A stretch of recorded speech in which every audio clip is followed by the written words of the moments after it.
Hi everyone, welcome to Too Cool for Middle School. In case you're new here, my name is Megan and I teach middle school. I have 6th grade history students and 8th grade English students, and I talk a lot on the internet about history and teaching and current events and anti-racism, and this video is probably the most requested video that I've ever had. I get DMs on Instagram all the time from people who really want to learn a lot more about how they can be anti-racist and how they can talk about this and how they can learn more about their own place in the world and learn more about other people's experiences. So right now it is May 2020. We are all social distancing, and one of the major stories in the news right now is about Ahmaud Arbery, who was a black man who was jogging, and there were 2 white men, maybe more, who took it upon themselves to try to do a citizen's arrest and shot him to death. This is an example of the end result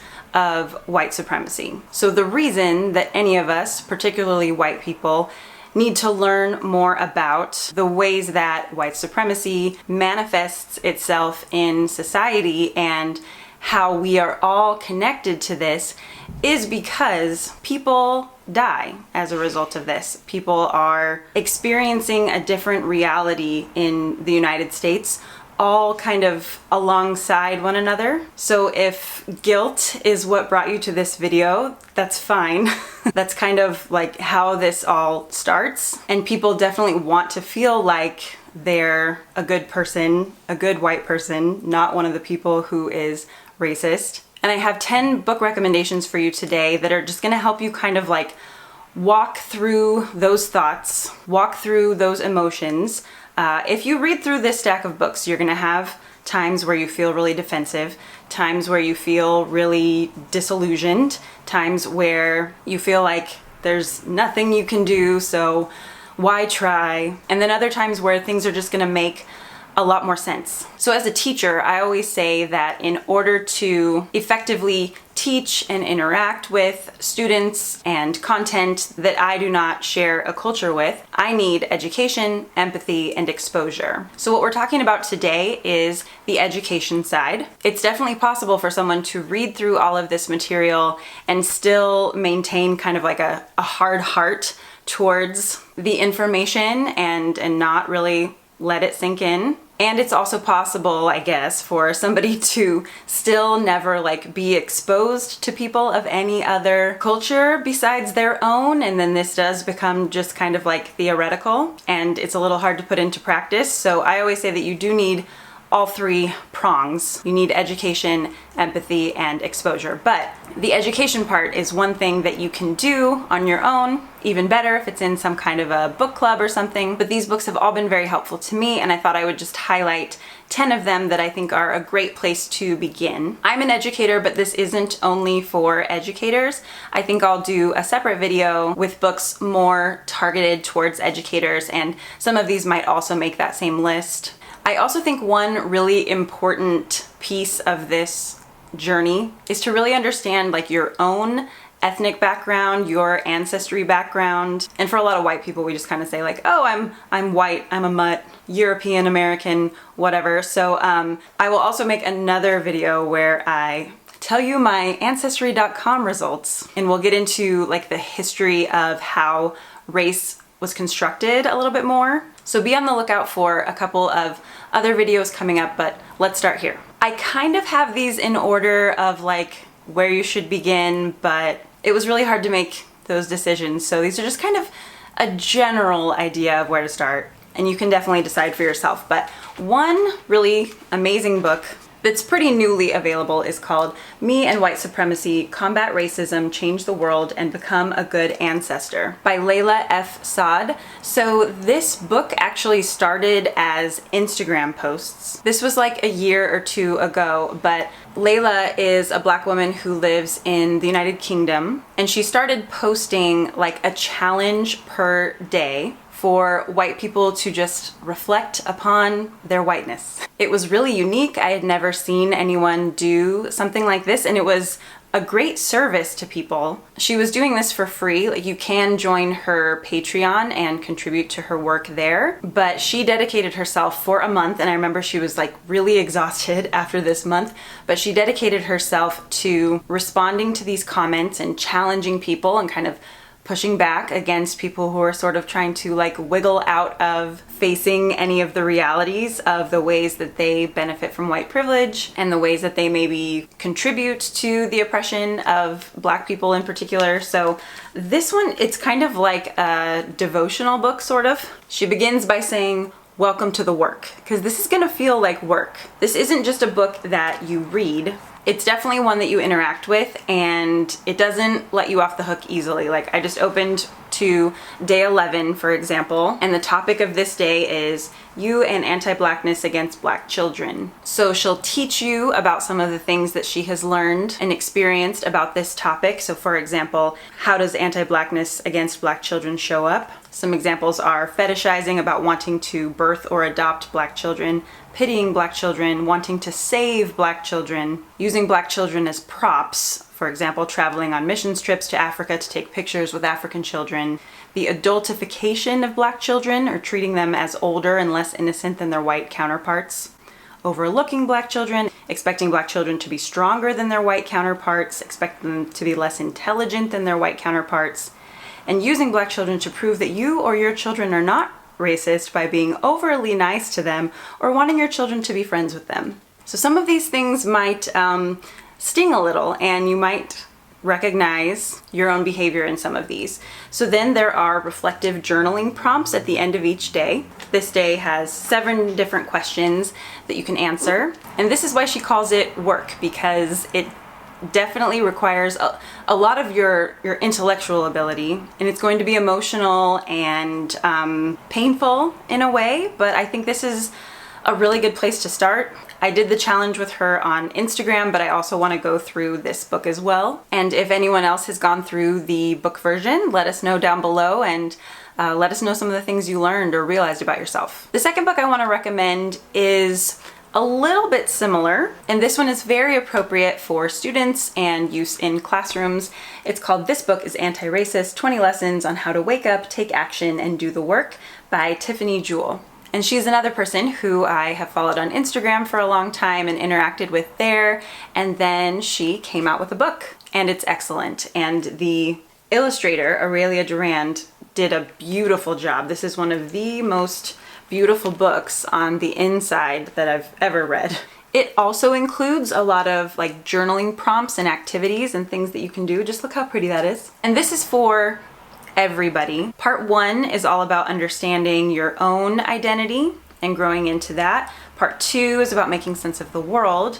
Part 3 is about taking action and responding to racism. And then part 4 is holding open the door and working in solidarity against racism. So I was thinking that this would be a really interesting book to use as part of like a club on like a high school campus, middle school campus, probably even elementary school campus. And these are about $12 each. If you could find a way to get funding for each student to have their own book, this would just be amazingly powerful to see students of all different races on your campus empowered to, you know, be proud of their identity and aware of how their identity affects the way that they walk through the world and aware of other people's realities. I mean, this could really change your school. I think this would be amazing. And for adults as well, this one is really, really good. So yeah, these two together would be very nice. Book number 3, I've recommended many times. I'm a big fan of this book. This one's called White Awake, an honest look at what it means to be white, and it's by Daniel Hill. Daniel Hill is a pastor, so this book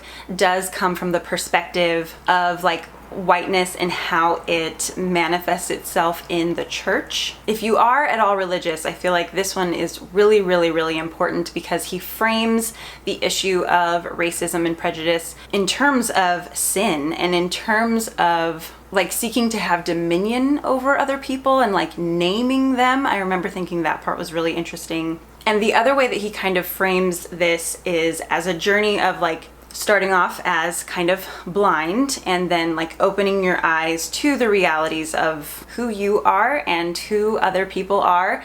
And again, while a lot of this work is like a little bit painful, or maybe a lot painful to go through, none of it is shaming you for being who you are. Nobody is shaming anyone who is white for being white. That's preposterous. That's not what's happening. But there are times when people either like subconsciously or purposefully use the privilege that they have as white people to either like protect themselves from certain things or elevate themselves over other things, and that isn't right.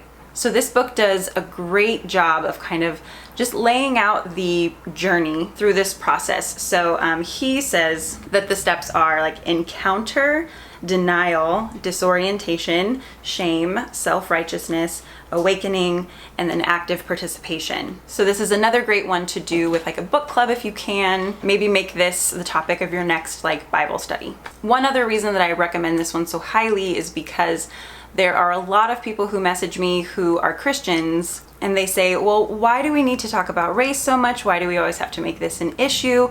Aren't we just all children of God? We love everyone equally, so why are we talking about this? And I don't really get that question from people who don't proclaim to be Christians. So this seems to be like a very prominent worldview among Christians, you know, red or yellow, black and white, we are precious in his sight type of a thing.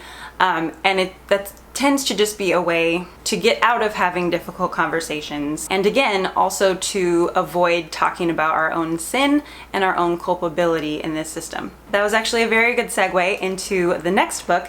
This one is called White Fragility, Why It's So Hard for White People to Talk About Racism by Robin DiAngelo. I don't think I ever made like a conscious decision to be somebody on the internet who talks about anti-racism a lot, but somewhere along the line that happened. And so I communicate with people on a daily basis about this topic. And it is mostly white people, and white people who have certain questions or certain problems with what I have said, and they disagree with what I've said. And at this point, I can predict like very easily exactly what someone's gonna say and even their like follow-up points and their follow-up complaints. I just know exactly how it's gonna go. Like it's very predictable. So this book is really great about explaining a lot of these tendencies. I mean, I know that especially white people tend to feel like we are individuals. We should not be judged as a group, like not all white people, and like just because one white person did something doesn't mean that I should be judged by their behavior. So it's hard for us to be talked about as a group. And there are a lot of reasons for that. Like we could get into a lot of discussion about this, but Robin DiAngelo does. So she talks about things like a good bad binary, where we desperately want to be one of the good white people. Like we recognize that there are bad white people. There are people who are in the KKK. There were, you know, people who were involved in lynchings and all of these terrible things, but we're not them. We're the good ones. And so it's hard for us to like see any of that middle ground or see any of the connections between us and these people who we definitely do see as monsters. But this breaks it down so that it's a little bit more understandable. A lot of these things are just, it's very emotional, really. So sometimes it helps to like read things in a little bit more of like an academic format, because you can detach just a little bit from it and learn some of the terminology, learn some of the tendencies, and then like come back into it on a personal level. Sometimes that's the only way, because another thing that I think it's in this book that she talks about is stamina. Oh, actually that might be in Wide Awake, but the stamina for activism or like continuing to engage in difficult conversations. We tend to get very tired of that very quickly and just want to like back away. And even that in itself is a form of privilege. Like to not have to continue talking about racism all the time is something that you can only do when it doesn't really affect you. But then there are other people who are like, no, I need these laws to change, or these school policies to change, or these rules about hair in the professional environment to change, or whatever, because it impacts my life on a daily basis. So just a couple of things that she lists as patterns that I see as well. or just a lack of understanding about what racism is, seeing ourselves as individuals exempt from the forces of racial socialization, which is again why it's really important to understand your own race, because we're not just neutral, we're not just like clear, like Larry Bird, you know, we have our own identity too. Failure to understand that we bring our group's history with us and that history matters. Assuming everyone is having or can have our experience if they just work hard enough. Lack of racial humility and an unwillingness to learn, dismissing what we don't understand, lack of authentic interest in the perspectives of people of color, wanting to jump over the hard personal work and get to solutions. That's very, very tempting, and none of these books are going to allow you to do that. It's going to take a lot of work.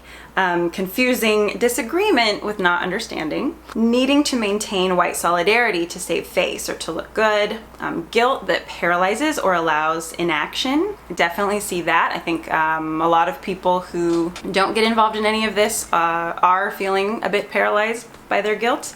Defensiveness about any suggestion that we are connected at all to racism. And a focus on intention over impact. That is going to be huge.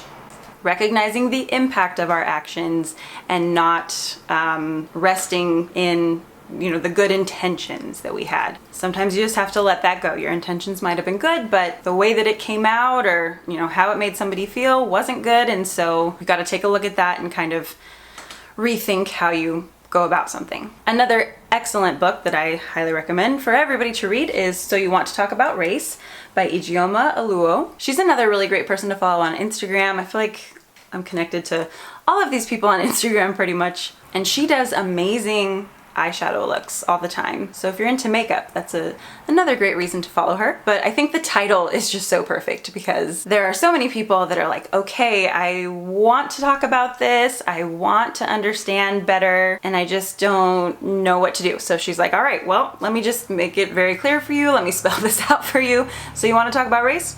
Here are the things that you need to do. She is a black woman. I believe her mom is white and her dad was black. And she just has a very conversational way of writing. It really is as if she's having a conversation with you. She talks about like, what if I talk about race wrong? Then how do we deal in that situation? What is intersectionality? That's another term that's really important in this whole discussion and in this whole learning process. And that's a term that was coined by Dr. Kimberly Crenshaw. So just another thing that she gets into in this book. She talks about affirmative action, cultural appropriation, microaggressions. I remember really liking the chapter on I just got called racist. Now what do I do?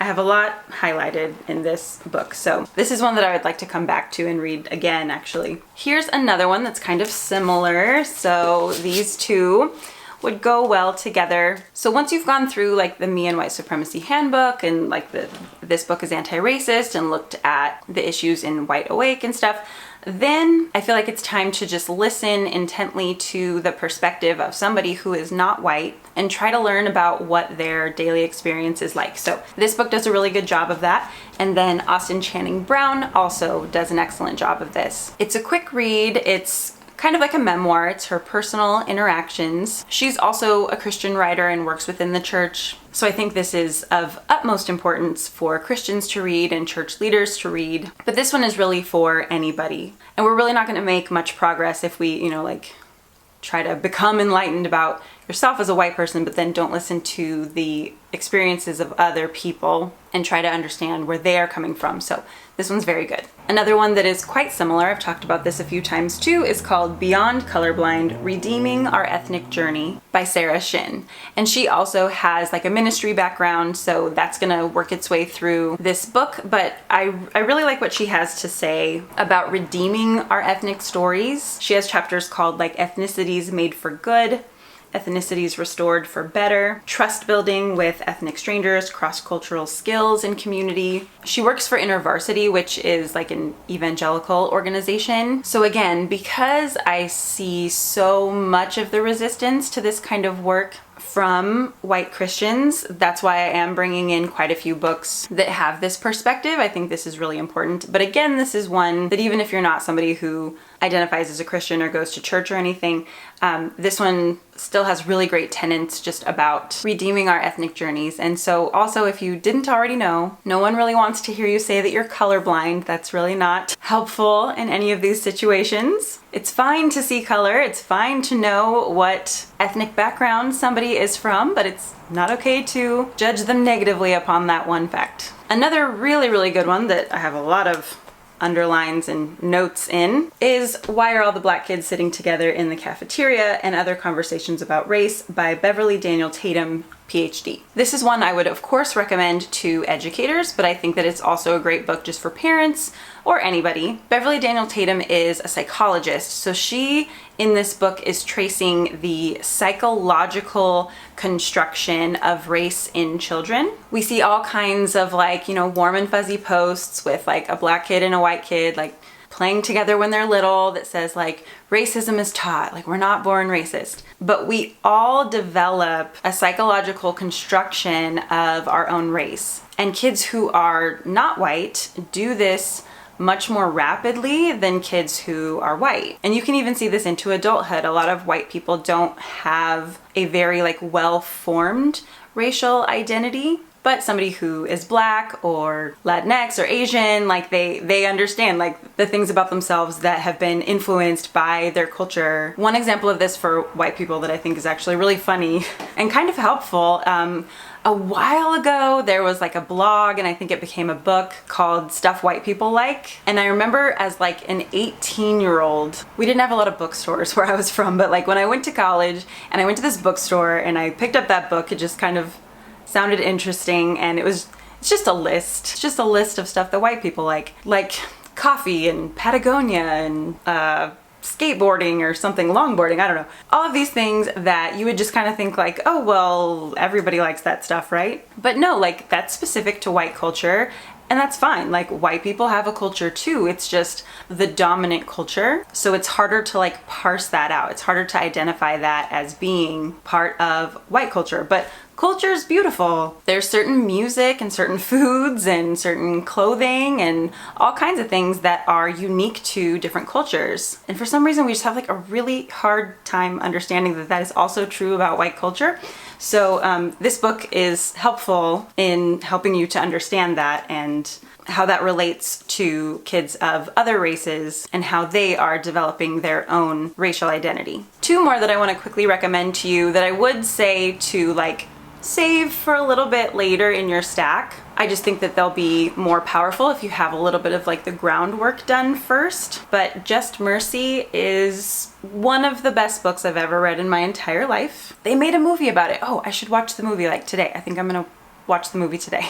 I think they've also come out with a young readers edition of this one recently. And this one's not first and foremost about race, really. It's about our justice system and punishment and innocence and who we see as redeemable. And it's a little bit hard to explain. It's also a memoir. This is Brian Stevenson's story as the founder of the Equal Justice Initiative, which helps to prove the innocence of people who are innocent and serving life sentences, and also children who are serving life sentences. And it's just really, really beautifully written and very powerful, and you'll just find yourself underlining things on every page. And this one does a great job of kind of helping us understand the system that we're living within, but then also the power of each individual person to show compassion to others. Okay, last one. This is also going to help place you within the broader context of at least American history. I guess all of this is very kind of American centric. Europe's got their own problems as well, don't be fooled, but a lot of these issues are just foundational to the United States though. But okay, there are two versions of this book. This is the original version, stamped from the beginning, The Definitive History of Racist Ideas in America. This one is the Young Readers Edition, stamped Racism, Antiracism, and You. Oh, how long is this one? Yeah. I'm still working my way through both of these actually. This is a lot of reading, but I'm a historian. I have a master's in history history. That's my thing. I love learning about history, but I recognize that not everybody had the opportunity to do that. And really it was my history classes that brought me into like a better understanding of society and systemic racism and my role in it and my place in it. So I really think that learning history is essential to doing any kind of anti-racist work and just to even understand like the reality that you're living in. You can't stop studying history after you graduate from high school or college. You need to be continuing to teach yourself history for your entire life, I believe.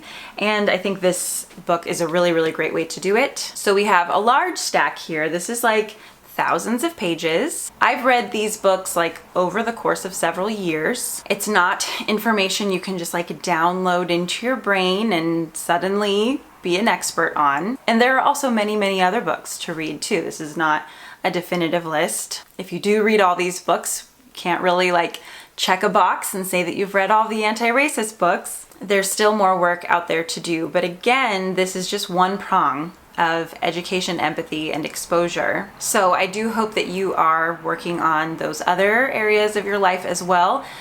I mean, the hard thing about this, like so many important things, is that it's not just something you learn about once. It's not just some like program you complete. This is the way that you live. But I can tell you that as a result of educating myself more and just like benefiting from the constant presence of people in my life who are not white, and you know, I'm fortunate to live in an area where that's my everyday reality. The way that I approach situations, the way that I see situations is very different than it was, say, like 15 years ago or 10 years ago. And it tends to be pretty different from the way that most white people see things. The trait that I value most in the world probably is wisdom. I've always been that way. That has always been my like goal in life, is just to increase in wisdom and to come to difficult situations or to interact with everyone around me, you know, from a place of wisdom. So I definitely don't want to sit here and act like I'm a better white person than you or anything, but I have worked very hard to grow in wisdom, and that makes a huge, huge difference in my life. It makes a huge difference in how I interact with students and people on the internet and white people and not white people. And I'm definitely not saying that I'm perfect. I have made mistakes. I've made huge mistakes. I have hurt people. I have used my white privilege in destructive ways and said mean things. And there have been growing pains for sure. But I can tell you that if you dedicate yourself to this work, you will grow in wisdom and you will see that show up in your life.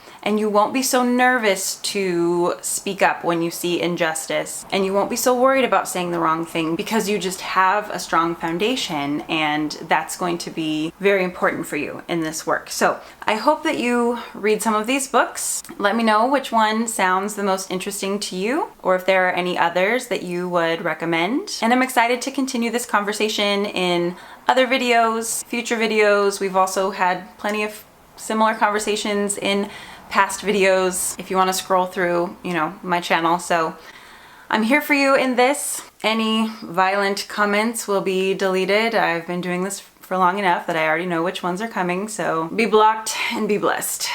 To everyone else, thank you for watching. See you in my next video. Bye.